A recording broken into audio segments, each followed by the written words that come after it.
Hello everyone, मैं इंदु स्वागत करती हूँ आप सभी का आर्यन एकेडमी के यूट्यूब प्लेटफॉर्म पे। आज हम सभी इस क्लास के अंदर बात करेंगे आनुवंशिकता और वातावरण के मोस्ट इम्पॉर्टेंट क्वेश्चनों को, जो सीटेट के लेवल से बहुत ही इम्पॉर्टेंट क्लास है। तो चलिए क्लास स्टार्ट करते हैं बिना समय नष्ट किए हुए। जो लोग नए आए हुए हैं चैनल पे, सब्सक्राइब कीजिएगा, वीडियो को सभी लोग लाइक कीजिएगा। तो चलिए देखते हैं पहला क्वेश्चन, आनुवंशिकता और वातावरण का प्रभाव। हमारा ये क्या है, टॉपिक है, ठीक है।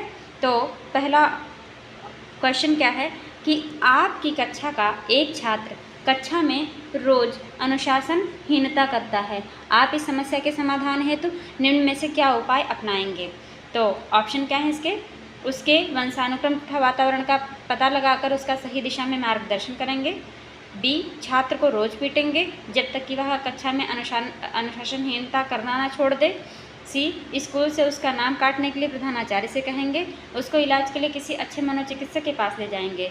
तो हमारा ऑप्शन कौन सा सही हो जाएगा, पहला, उसके वंशानुक्रम तथा वातावरण का पता लगाकर उसका सही दिशा में मार्गदर्शन करेंगे। क्यों, क्योंकि इसमें छात्र को रोज पीटेंगे कि कक्षा में अनुशासनहीनता छोड़ दे, तो ऐसा नहीं होता है। बच्चों को जब तक हम समझाएंगे नहीं, वो तब तक नहीं जो है समझेंगे। स्कूल से उसका नाम काटने के लिए प्रधानाचार्य से कहेंगे। अगर हम डेली नाम काटेंगे हर एक बच्चे का, जो कि बच्चा गलती करेगा, तो ऐसे तो वो स्कूल में बच्चों की संख्या ही कम हो जाएगी, ठीक है। तो हम बच्चे को क्या करेंगे, उसका वंशानुक्रम और वातावरण का पता लगाएंगे, फिर उसका सही दिशा में मार्गदर्शन करेंगे, ठीक है। तो ऑप्शन नंबर ए हमारा सही हो जाता है। अब आते हैं क्वेश्चन नंबर 2 पे। बालक क्या है, उसकी क्षमता क्या है, उसका पर्याप्त विकास क्यों नहीं हो रहा है, आदि प्रश्नों के उत्तरदायी तत्व कौन से हैं। तो पहला है वंशानुक्रम और बी है वातावरण। अब ऑप्शन ए केवल ए बी दोनों, सी केवल बी, या इनमें से कोई नहीं। बालक क्या है, उसकी क्षमता क्या है, उसका पर्याप्त विकास क्यों नहीं हो रहा है, ये जानकारी हमें लेनी है। तो किससे पता चलेगी क्योंकि पर्याप्त विकास क्यों नहीं हो रहा, केवल बी हमारा सही। वातावरण, हम बच्चे का इन्वायरमेंट जो होता है मैटर करता है कि इन्वायरमेंट कैसा, किस इन्वायरमेंट में बच्चा वातावरण में रह रहा है, ठीक है। ये जब हमको पता लग जाएगा तो हमें उसकी क्षमता भी पता लग जाएगी और उसका विकास क्यों नहीं हो रहा है, फिर हम उस दिशा में अच्छा और बेहतर काम कर पाएंगे, ठीक है। अब आते हैं क्वेश्चन नंबर 3 पे। थर्ड क्वेश्चन क्या है, आप दिल्ली के किसी केंद्रीय विद्यालय में शिक्षक हैं। आपकी कक्षा का एक छात्र अफजल हिमाचल प्रदेश का रहने वाला है तथा एक अन्य छात्र सुदीप केरल का मूल निवासी है। आप दोनों के रंग, रूप, स्वभाव आदि में काफ़ी विभिन्नताएं देखते हैं। इसका प्रमुख कारण क्या हो सकता है। तो इसका प्रमुख कारण ऑप्शन क्या है, वातावरणीय प्रभाव, ऑप्शन बी विद्यालय में दोनों का शैक्षिक स्तर, नंबर 3 है आपकी शिक्षण विधि, और नंबर 4 क्या आता है, ये सभी। तो देखिए सबसे हमारा ऑप्शन इसमें कौन सा सही हो जाएगा, वातावरणीय प्रभाव। क्यों, क्योंकि केंद्रीय विद्यालय में आप शिक्षक हैं, दिल्ली के केंद्रीय विद्यालय में। केंद्रीय विद्यालय में हर स्टेट के छात्र पढ़ने आते हैं, ठीक है। और वो जो छात्र है, आप तो दिल्ली में पढ़ा रहे हैं, लेकिन छात्र कहाँ का है, हिमाचल प्रदेश का रहने वाला है, और एक अन्य छात्र है वो कि केरल का रहने वाला है। तो दोनों ही बच्चों के रंग, रूप, स्वभाव में क्यों विभिन्नताएं हैं, ठीक है, वो वातावरण के कारण विभिन्नताएं हैं। अगर कोई बच्चा हिमाचल प्रदेश बर्फीले प्रदेशों में रह रहा है, जम्मू कश्मीर में है बर्फीले प्रदेशों में, तो उसका रंग कैसा होगा, वहाँ पे ज़्यादा बर्फ़ जमती है, तो उसका रंग ऑब्वियस सी बात है कि वो साफ़ ही होगा, ठीक है। और अगर कोई बच्चा तमिलनाडु साइड, साउथ साइड रह रहा हो, ठीक है, तो उसका रंग रूप क्या होगा, स्वभाव वो चेंज होगा, लैंग्वेज भी चेंज होगी। तमिलनाडु में रहने वाले के बच्चे की क्या लैंग्वेज होगी, तमिल होगी, ठीक है, या कन्नड़ होगी। लेकिन जो यूपी का बच्चा रहने वाला उसकी क्या होगी, मूल भाषा, मातृभाषा हिंदी होगी, तो उसमें क्या होंगी, चेंजेस होते हैं। तो वातावरणीय प्रभाव की वजह से ही जो दोनों बच्चे हैं उनका रंग, रूप और स्वभाव में विभिन्नता देखी जा रही है, ठीक है। ऑप्शन नंबर हमारा कौन सा सही हो गया, ए, वातावरणीय प्रभाव के कारण। अब हम आते हैं क्वेश्चन नंबर 4 पे। क्वेश्चन नंबर 4 क्या कह रहा है, तो क्वेश्चन नंबर 4 कह रहा है प्रत्येक छात्र स्वयं में विभिन्न है, इस तथ्य का मुख्य कारण क्या है, ठीक है। तो प्रत्येक छात्र स्वयं में विभिन्न है, ये कैसे हम बता सकते हैं। ऑप्शन क्या है, ए वातावरण, बी सामाजिक वातावरण, सी वंशानुक्रम। ये तीनों ऑप्शन दिए हुए हैं, इसमें से सही कौन सा है कहा गया है। तो केवल ए सही है या बी और सी दोनों सही हैं, ए और बी दोनों सही है बी ऑप्शन में, या तीसरे में सी सही है, या चौथे में डी में कहा गया है ये सभी। तो ऑप्शन हमारा कौन सा सही है? ये सभी। क्यों ये सभी सही है? ये सभी इसलिए सही है क्योंकि वंशानुक्रम भी जरूरी होता है, वातावरण भी जरूरी होता है, और सामाजिक वातावरण, बच्चा किस माहौल में रह रहा है ये जानना है, और उस अपने घर का माहौल और समाज का माहौल। तीसरा वंशानुक्रम, ये तीनों चीज़ें क्या होती हैं? प्रत्येक छात्र में जो विभिन्नताएं होती हैं उसके जो मतलब तथ्य हैं, क्यों विभिन्नता है, उसका मुख्य कारण ये तीनों ही चीज़ें होती हैं। ठीक है, अब हम आते हैं नेक्स्ट क्वेश्चन पे। नेक्स्ट क्वेश्चन हमारा क्या कह रहा है? नेक्स्ट क्वेश्चन कह रहा है कि आज बाल अपराध की घटनाएं बढ़ती जा रही हैं, जिसके कारण वह शिक्षा प्रणाली में जटिलताएं आ रही हैं। आपके अनुसार इसका प्रमुख कारण क्या है? क्या क्वेश्चन कह रहा है कि बाल अपराध की घटनाएं, ठीक है, बाल अपराध की घटनाएं बढ़ती जा रही हैं जिसके कारण वह शिक्षण प्रणाली में जटिलताएं आ रही हैं। इसमें क्या प्रमुख कारण हो सकता है? तो पहला क्या दिया हुआ है? दूषित वंशानुक्रम, दूसरा दूषित सामाजिक वातावरण, तीसरा दूषित परिवेश। इसमें केवल ए, केवल बी, केवल सी या ये सभी? तो ऑप्शन हमारा क्या सही होगा? इसमें भी ये सभी, क्योंकि अगर बाल अपराध की घटनाएं बढ़ रही हैं तो सबसे पहले कि दूषित वंशानुक्रम, हम फैमिली में बच्चा रह रहा है, हम बच्चे को अच्छी चीज़ें सिखाएं। अगर बच्चे के सामने गाली देंगे तो बच्चे का दिमाग कैसा होता है? कोरे कागज़ की तरह होता है। तो बच्चा क्या है? वो गालियाँ सीखेगा। अच्छी बातें उसके सामने बोलेंगे, अच्छी बातें सीखेगा। दूषित सामाजिक वातावरण, अगर हमारे आसपास का रहन सहन जो है अड़ोस पड़ोस का, वो अगर दूषित है, लोग गालियाँ दे रहे हैं, अच्छी बातें या अच्छे काम नहीं कर रहे हैं, तो बच्चा क्या सीखेगा? वही सारी चीज़ें सीखेगा। और दूषित परिवेश, ये तीनों चीज़ें क्या हो जाएंगी इस ऑप्शन में? सही। तो ये सभी ऑप्शन हमारा 5th नंबर क्वेश्चन में बिल्कुल सही। अब आते हैं नेक्स्ट क्वेश्चन पे। छठा क्वेश्चन क्या है? बच्चे की आनुवंशिकता द्वारा निर्धारित सीमाओं के भीतर सर्वोत्तम संभावित विकास के लिए एक शिक्षक को क्या करना चाहिए? आनुवंशिकता द्वारा निर्धारित सीमाओं के भीतर, आनुवंशिकता के द्वारा निर्धारित सीमाओं के भीतर सर्वोत्तम संभावित विकास के लिए, सर्वोत्तम संभावित जो विकास हो उसके लिए क्या किया जा सकता है?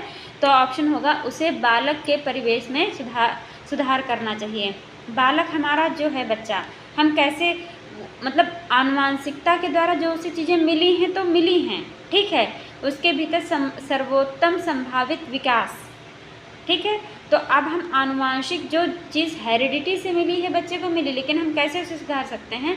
उस बालक के परिवेश में सुधार, अगर उसका माहौल हम सुधार दें, वो जहाँ रहन सहन उसका है और बच्चा स्कूल में पढ़ता है, उसकी आसपास की चीज़ें अगर सुधर जाएंगी तो बच्चा क्या हो जाएगा? अपने आप ही उसके अंदर जो है बदलने की भावना आ जाएगी। अगर इसमें देखा जाए बी ऑप्शन, उसे बालक को अधिक से अधिक पुस्तक पढ़ने की सलाह दी जाए तो भी बच्चा नहीं सुधरेगा। उसे खेल कूद में अधिक से अधिक भाग लेने की सलाह दी जाए तब भी बच्चा खेलेगा, लेकिन वो सुधरेगा कैसे? ठीक है, उसमें कैसे सुधार आएगा? उसे विकास के लिए प्रेरित करना, हाँ प्रेरित कर सकते हैं, लेकिन जब बच्चा है, छोटा है, ठीक, क्योंकि हम लोग ये प्राइमरी लेवल एक प्राथमिक शिक्षक होने के नाते, तो प्राथमिक जो कक्षा होती है उसका बच्चा छोटा होता है, उसके अगर आप इन्वायरमेंट में, खेल कूद में, हर चीज़ में चेंज कर देंगे तो अपने वो माहौल से ज़्यादा चीज़ें सीखता है, ठीक है। अब आते हैं हम नेक्स्ट क्वेश्चन पे। निम्नलिखित में से किस प्रकार के विकास पर आनुवंशिकता एवं वातावरण का प्रभाव पड़ता है? कौन सा विकास? सामाजिक विकास, संवेगात्मक विकास, मानसिक विकास या शारीरिक विकास? तो सबसे ज़्यादा अगर आनुवंशिकता और वातावरण का जो प्रभाव पड़ता है वो किस पे पड़ता है? तो देखा जाए किस पे सबसे ज़्यादा पड़ता है? सामाजिक विकास, संवेगात्मक, मानसिक विकास या शारीरिक विकास? ऑप्शन क्या है? केवल डी, ए और B, A B M C या ये सभी? तो ये सभी। इसमें क्या भाई?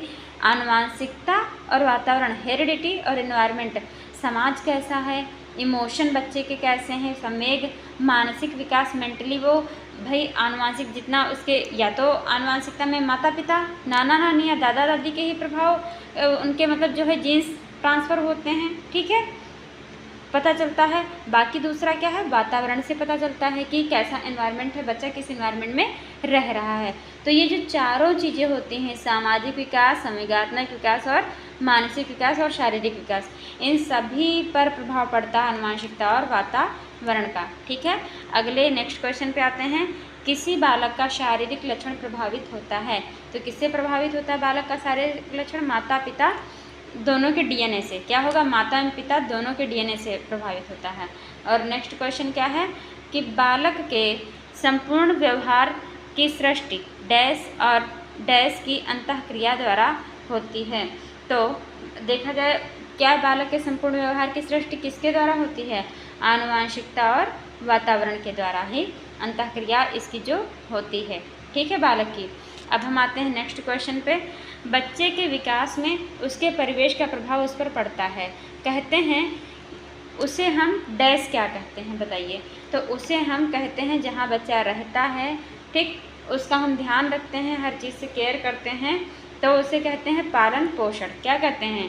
पालन पोषण। जिस भाई बच्चा जिस माहौल में रहेगा उसको हम पाल पोस कर बड़ा करते हैं तो उसको पालन पोषण ही तो कहते हैं, ठीक है। अब आते हैं नेक्स्ट क्वेश्चन पे। परिवेश के प्रभाव मानव के डैश और डैश दोनों चरणों में बहुत ही महत्वपूर्ण हैं। किस में महत्वपूर्ण है परिवेश के प्रभाव? तो प्रसव पूर्व और प्रसव के उपरांत। प्रसव के पूर्व कैसा माहौल है? वो मानव के दोनों ही प्रसव पूर्व प्रसव के उपरांत दोनों चरणों में बहुत ही ज़्यादा महत्वपूर्ण होता है। इसीलिए कहा गया कि वातावरण अच्छा बनाए रखें, माहौल अच्छा बनाए रखें। अगला क्वेश्चन आता है, बालक को जो मूल प्रवृत्तियाँ डैश से प्राप्त होती हैं उनका डैश में विकास में होता है। किस में विकास होता है? तो ऑप्शन हमारा क्या सही हो जाएगा? वंशानुक्रम और वातावरण। बालक को जो मूल प्रवृत्तियाँ प्राप्त होती हैं, मतलब किससे प्राप्त होती हैं मूल प्रवृत्तियाँ? वंशानुक्रम से। सबसे पहले तो बच्चा वंशानुक्रम में ही आएगा, उसके बाद ही तो वातावरण में आएगा, और उसका विकास कहाँ होता है? तो वातावरण में होता है, ठीक। अगला क्वेश्चन हम लोग पढ़ते हैं। अगले क्वेश्चन पे आते हैं, बालक के सम्यक विकास के लिए निम्नलिखित में से किनका संयोग सर्वाधिक अनिवार्य है? तो किसका संयोग सर्वाधिक अनिवार्य है? बी वाला ऑप्शन, उसके वंशानुक्रम और वातावरण, ठीक है। अगला क्वेश्चन, प्रकृति पोषण विवाद निम्नलिखित में से किससे संबंधित है? तो प्रकृति पोषण विवाद किससे संबंधित है देखा जाए तो ऑप्शन नंबर ए, आनुवांशिकी और वातावरण से ही। भाई प्रकृति पोषण की बात कही गई है तो उसमें आनुवांशिक और वातावरण तो ऑब्वियस सी बात है आनी है, ठीक है। अब अगला क्वेश्चन हम आते हैं 15। निम्नलिखित में से कौन सा कथन सत्य है? तो सत्य कौन सा? आनुवांशिक बनावट व्यक्ति की परिवेश की गुणवत्ता के प्रति प्रत्युत्तरात्मक को प्रभावित करती है। गोद लिए गए बच्चों का वही बुद्धि लब्धांक यानी IQ होता है जो गोद लिए गए उनके सगे भाई बहनों का होता है। अनुभव मस्तिष्क के विकास को प्रभावित नहीं करता। विद्यालयीकरण का बुद्धि पर कोई प्रभाव नहीं पड़ता। तो इसमें से कौन सा ऑप्शन सही? ऑप्शन नंबर ए सही है कि आनुवांशिक बनावट व्यक्ति की परिवेश की गुणवत्ता के लिए प्रत्युत्तरात्मक को प्रभावित करने के लिए होती है, ठीक है। अब हम आते हैं नेक्स्ट क्वेश्चन जो कि 16 नंबर। बच्चे के विकास में क्वेश्चन क्या कह रहा है कि बच्चे के विकास में आनुवांशिकता और वातावरण की भूमिका के बारे में निम्नलिखित में से कौन सा कथन सत्य है? तो बच्चे के विकास में आनुवांशिकता और वातावरण की भूमिका में कौन सा कथन सत्य है देखा जाए तो ये ऑप्शन नंबर हमारा सही है बी। कैसे सही है? समवयस्कों और पितृक यानी जीन्स का सापेक्ष योगात्मक योगदान जो होता है योगात्मक नहीं होता। जैसे पहला ऑप्शन क्या, आनुवांशिकता और वातावरण दोनों एक बच्चे के विकास में 50% योगदान देते हैं, और सी क्या कहता है, आनुवांशिकता और वातावरण एक साथ परिचालित नहीं होते हैं। डी कह रहा है सहज रुझान वातावरण से संबंधित है जबकि वास्तविक विकास के लिए आनुवांशिकता जरूरी होती है। तो हमारा इसमें ऑप्शन सही हो जाएगा समवयस्कों और पितृक यानी जीन्स का सापेक्ष योगदान योगात्मक नहीं होता है। अगला क्वेश्चन आते हैं 17वां, व्यक्तित्व विकास में एक महत्वपूर्ण भूमिका का निर्वाह करता है। तो इसमें ऑप्शन कौन सा सही होगा? आनुवांशिकता और वातावरण का मिश्रण। इसमें जो पर्सनैलिटी हमारे व्यक्तित्व होता है इसमें उसका कोई भी मतलब भूमिका नहीं होती। व्यक्तित्व विकास में आनुवांशिकता और वातावरण का तो मिश्रण होता ही है, ठीक है, बट इसमें खाली आनुवांशिकता, खाली वातावरण या परीक्षाओं की संख्या ये चीज़ें नहीं होती हैं व्यक्तित्व विकास में, ओके। अब आते हैं अगला क्वेश्चन, निम्नलिखित में से कौन सा मुख्य रूप से आनुवांशिकता संबंधी कारक है? तो आनुवांशिकता संबंधी कारक कौन सा है? ऑप्शन नंबर ए, आँखों का रंग जो होता है वो आनुवांशिकता संबंधी कारक है, क्योंकि भाई आँखों का रंग है तो ये फिजिकल चीज़ है, या तो माता या तो पिता, या तो घर में और भी कैंडिडेट होते हैं, ठीक है, किसी से भी आँखों का रंग जो होता है वो मिलता रहता है, ठीक, आनुवांशिकता संबंधी कारक कहा गया है। अब हम आते हैं अगले क्वेश्चन पे, ठीक। अगला क्वेश्चन क्या है, निम्नलिखित में से किसके अतिरिक्त सभी वातावरणीय कारक विकास को आकार देते हैं, ठीक है। तो किसको जो है आकार देते हैं, पौष्टिकता की गुणवत्ता, संस्कृति, शिक्षा की गुणवत्ता, शारीरिक गठन। इन सब में से कौन सा ऑप्शन हमारा सही है, शारीरिक गठन। क्यों सही है कि लिखा हुआ है निम्नलिखित में से इसके अतिरिक्त सभी वातावरणीय कारक विकास को आकार देते हैं। शारीरिक गठन को छोड़ करके सभी जो पौष्टिकता की गुणवत्ता होगी, संस्कृति की होगी या शिक्षा की गुणवत्ता, ये सब क्या है, क्वालिटी, स्किल्स हैं ये तीनों चीज़ें, ठीक है। तो ये फिर जो क्वालिटी होती है ये क्या करती है, वातावरणीय विकास को आकार, मतलब उसमें ऐड है, लेकिन शारीरिक गठन जो होता है वो किस पर डिपेंड करता है, वातावरणीय कारक, ठीक है। अब हम आते हैं अगले क्वेश्चन पे, आनुवांशिकता को डैश सामाजिक संरचना माना जाता है। कौन सी आनुवांशिकता की सामाजिक संरचना मानी जाती है, गौड़, गत्यात्मक, स्थिर और प्राथमिक। तो फिर कौन सी सही मानी जाएगी, स्थिर, ठीक है। आनुवांशिकता को स्थिर सामाजिक संरचना माना जाता है। अब हम आते हैं नेक्स्ट क्वेश्चन पे, मानव व्यक्तित्व परिणाम है। तो मानव व्यक्तित्व परिणाम क्या है, केवल आनुवांशिकता का, पालन पोषण और शिक्षा का, आनुवांशिकता और वातावरण की अंतःक्रिया का, केवल वातावरण का। तो ऑप्शन इसमें सही हो जाता है सी, आनुवांशिकता और वातावरण की अंतःक्रिया। क्या सही हो जाएगा, सी, आनुवांशिकता और वातावरण की अंतःक्रिया। अब आते हैं नेक्स्ट क्वेश्चन पे, माता पिता से संतानों को प्राप्त होने वाले गुणों को क्या कहते हैं। पहला वंश, दूसरा वंशानुक्रम, तीसरा वातावरण, फिर चौथा इनमें से कोई नहीं। तो क्या सही कर देते हैं, वंशानुक्रम, ठीक है। वंशानुक्रम जो होता है वो बिल्कुल सही ऑप्शन हो जाएगा। अब हम अगले क्वेश्चन पे आते हैं जो कि क्वेश्चन नंबर 23 है, निम्नलिखित में से कौन सा किसी बच्चे पर आनुवांशिकता का प्रभाव पड़ा है, ठीक है। निम्न में से आनुवांशिकता पर प्रभाव किसका पड़ा हुआ है, विशिष्ट शारीरिक लक्षण, विशिष्ट बुद्धि, विशिष्ट चरित्र, केवल ए, केवल बी, ए व बी दोनों, या फिर ये सभी। तो 23 में हमारा कौन सा ऑप्शन सही है, ये सभी, ठीक है, डी वाला ऑप्शन सही है। अब हम आते हैं अगले क्वेश्चन पे, आपकी कक्षा का एक छात्र बुद्धि से बहुत श्रेष्ठ है लेकिन शरीर से काफ़ी कमज़ोर है। आप उसके पिता से मिलते हैं और देखते हैं कि उसके पिता भी बुद्धि से तो श्रेष्ठ हैं किंतु शरीर में काफ़ी कमज़ोर हैं। आपके अनुसार इसका कारण हो सकता है पौष्टिक भोजन का स्वभाव, पिछले कई वर्षों की बीमारी, या फिर आनुवंशिकता का प्रभाव, इनमें से कोई नहीं। तो 24 वाले नंबर के क्वेश्चन में कौन सा सही है, आनुवंशिकता का प्रभाव, ठीक, आनुवंशिकता का प्रभाव सही है। अगला क्वेश्चन हम आते हैं, अगला और आखिरी क्वेश्चन, आनुवंशिकता तथा वातावरण परस्पर सूचक हैं, किसके सूचक हैं, केवल ए, केवल बी, केवल सी, या ये सभी। तो डी वाला जो ऑप्शन है वो सही माना गया है। कौन सा माना गया है, डी वाला, मतलब निर्भर भी, पूरक भी और सहयोगी भी, ठीक है। तो ये आज के 25 क्वेश्चन जो हमने पढ़े हैं ये आनुवंशिकता और वातावरण के बहुत ही इंपॉर्टेंट क्वेश्चन हैं।